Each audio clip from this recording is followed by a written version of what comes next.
ನಮಸ್ಕಾರ ವೀಕ್ಷಕರೇ, ನೀವು ನೋಡ್ತಾ ಇದ್ರ ಸಾಮ್ರಾಟ್ ನ್ಯೂಸ್. ನಾನು ನಿಮ್ಮ ನರ್ಸಿಂಗ್ ಸಾಮ್ರಾಟ್. ನಿನ್ನೆ ಬೀದರ್ ದಕ್ಷಿಣ ಕ್ಷೇತ್ರದ ಅಭಿವೃದ್ಧಿ ಹರಿಕಾರ, ಬೀದರ್ ದಕ್ಷಿಣ ಕ್ಷೇತ್ರದ ವಿದ್ಯಾರ್ಥಿಗಳ ಆಶೆ ಕಿರಣ, ಬಡವರ ಬಂಧುಗಳಾದ ಸನ್ಮಾನ್ಯ ಶ್ರೀ ಮಾಜಿ ಶಾಸಕರಾದ ಅಶೋಕ್ ಖೇಣಿಯವರು ಬೀದರ್ ದಕ್ಷಿಣ ಕ್ಷೇತ್ರದ ಯಾಕತ್ಪುರ ಗ್ರಾಮದಲ್ಲಿ ಇರುವ ಭವಾನಿ ಮಂದಿರಕ್ಕೆ ಭೇಟಿ ನೀಡಿದರು. ಈ ಸಂದರ್ಭದಲ್ಲಿ ಕಾಂಗ್ರೆಸ್ ಪಕ್ಷದ ಬ್ಲಾಕ್ ಕಾಂಗ್ರೆಸ್ ಅಧ್ಯಕ್ಷರಾದ ಸನ್ಮಾನ್ಯ ಶ್ರೀ ಚಂದ್ರಶೇಖರ್ ಚನ್ಶೆಟ್ಟಿ ಹಾಗೂ ಕಾಂಗ್ರೆಸ್ ಪಕ್ಷದ ಮುಖಂಡರಾದ ನರಸಪ್ಪ ಜಾನಕಿನವರು ಉಪಸ್ಥಿತರಿದ್ದರು.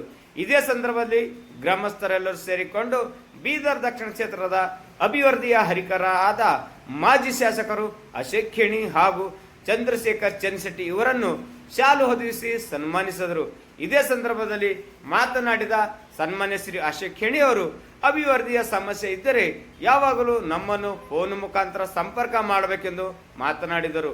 ಇದೇ ಸಂದರ್ಭದಲ್ಲಿ ಕಾಂಗ್ರೆಸ್ ಪಕ್ಷದ ಬ್ಲಾಕ್ ಕಾಂಗ್ರೆಸ್ ಅಧ್ಯಕ್ಷರಾದ ಚಂದ್ರಶೇಖರ್ ಚನ್ಶೆಟ್ಟಿ ಅವರು ಯಾವುದೇ ಸಂದರ್ಭದಲ್ಲಿ ಅಶೋಕ್ ಖೇಣಿ ಅವರನ್ನು ಸಂಪರ್ಕಿಸಿ ಯಾವುದೇ ಸಮಸ್ಯೆ ಇದ್ದರೆ ಅವರು ಕೂಡಲೇ ಬಗೆಹರಿಸುತ್ತಾರೆ ಎಂದು ಮಾತನಾಡಿದರು ಎಂದು ತಿಳಿಸಲಾಗುತ್ತದೆ. ನಮಸ್ಕಾರ.